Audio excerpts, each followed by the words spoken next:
మన ఇంట్లో ఏదో వేడుక జరుగుతోంది. ఒక ఫంక్షన్ చేసాము. అది పొద్దున పూట, మధ్యాహ్నము, సాయంత్రము అండ్ రాత్రి డిన్నర్ గూడా. ఇవన్నీ పెట్టాలి అనంటే ఎంత ఖర్చవుతుంది? అదే ఒక్కరోజు గాదు. అదొక 20-30 రోజులు ఒక సామాన్య మధ్య తరగతి కుటుంబాలు పెట్టగలవా? పెట్టేటువంటి అవకాశం ఉందా? దానికి మీరు ఆన్సర్ ఏం జెప్తారు ఆలోచించకుండా?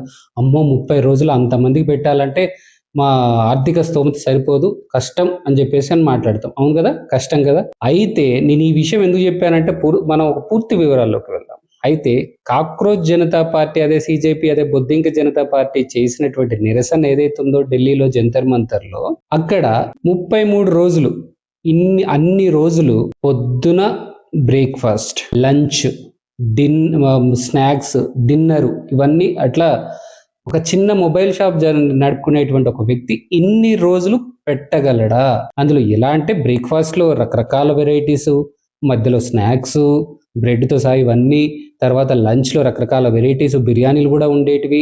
మధ్యాహ్నం స్నాక్సు, జ్యూసెసు, అరటి పండ్లు ఇవన్నీ మరి ఫ్రూట్సు ఇవన్నీ, తర్వాత నైట్ రకరకాల డిన్నర్ ఐటెమ్సు, మధ్యలో బజ్జీలు ఇవన్నీ రకరకాలుగా ఉండేటివి.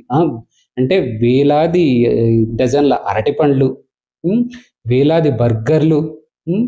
వాటర్ బాటిల్సు, వేలాది కేజీల బిర్యానీ, రైసు, చావలు, జ్యూస్‌లు అట్లా ఏది అది కాదు, ఇది కాదంటే అన్నీ ఉన్నాయి. చివరికి చాలామంది ఫుడ్ ఇన్‌ఫ్లుయెన్సర్స్ అంటే ఈ టేస్ట్ ఎలా ఉంది, ఆ టేస్ట్ ఎలా ఉంది చెప్పేటి ఫుడ్ మీద చేసేటువంటి బ్లాగ్స్ చేసేటువంటి ఇన్‌ఫ్లుయెన్సర్స్ ఎవరుంటారో అక్కడికెళ్ళి రేటింగ్స్ కూడా ఇచ్చారు. Food ratings. మనం కూడా చూసాం. చాలామంది రేటింగ్స్‌కెళ్ళి ఫుడ్ బాగుంది, ఇది బాగుందని చెప్పి. అంటే ఎంత మంచి వెరైటీస్ ఆఫ్ ఫుడ్ పెట్టారనేది మీరు ఆలోచించుకోండి.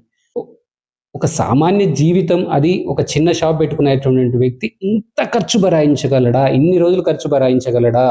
మనకొచ్చేటువంటి సందేహాలేంటి? మీకైనా, నాకైనా ఏంటి అంటే, అయ్యో! ఇంత డబ్బులు ఆయన ఎక్కడి నుంచి తెచ్చాడు పాపం? ఎక్కడైనా అప్పు చేసి తీసుకొచ్చాడా? అసలు ఎక్కడి నుంచి వచ్చాయి? ఈయన సొంతంగా పెట్టాడా? ఈయన పెట్టలేకపోతే ఎవరు ఇతనికి స్పాన్సర్ చేశారు? స్పాన్సర్ చేస్తే ఎంతమంది స్పాన్సర్ చేశారు? ఎంతెంత స్పాన్సర్ చేశారు?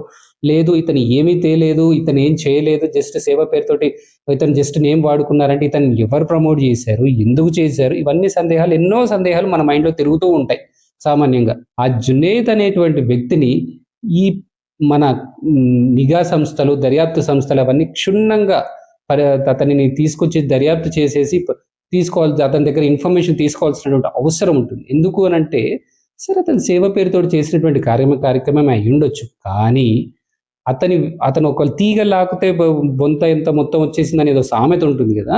అలానే ఇతని సమాచారం తీసుకుంటే ఎన్నో రహస్యాలు ఉంటే గనక బయటపడేటువంటి అవకాశం ఉంటుంది. కాబట్టి ఇతని దగ్గర సమాచారం ఇన్ఫర్మేషన్ తీసుకోవాల్సిన అవసరం ఉంటుంది. వాళ్ళు గూడా ఏడవాల్సిన అవసరం లేదు. ఏదో పెద్ద ఇంటర్వ్యూలు ఇచ్చుకుంటూ, ఏడ్చుకుంటూ ఏదో చేస్తున్నట్టున్నాడు గానీ, అంత అవసరం లేదు. ఏమీ లేదు అన్నప్పుడు భయపడాల్సిన అవసరం ఏంటి? చెప్పడానికి ఏంటి భయం? అగ్గో ఇంత ఖర్చయింది. ఇంత పెట్టాను నేను. ఇగో ఇన్ని బిల్స్ ఉన్నాయి. ఇగో ఇవన్నీ చెప్పడానికి భయమేంటి అతనుకు అనేది $1,000,000 ప్రశ్న.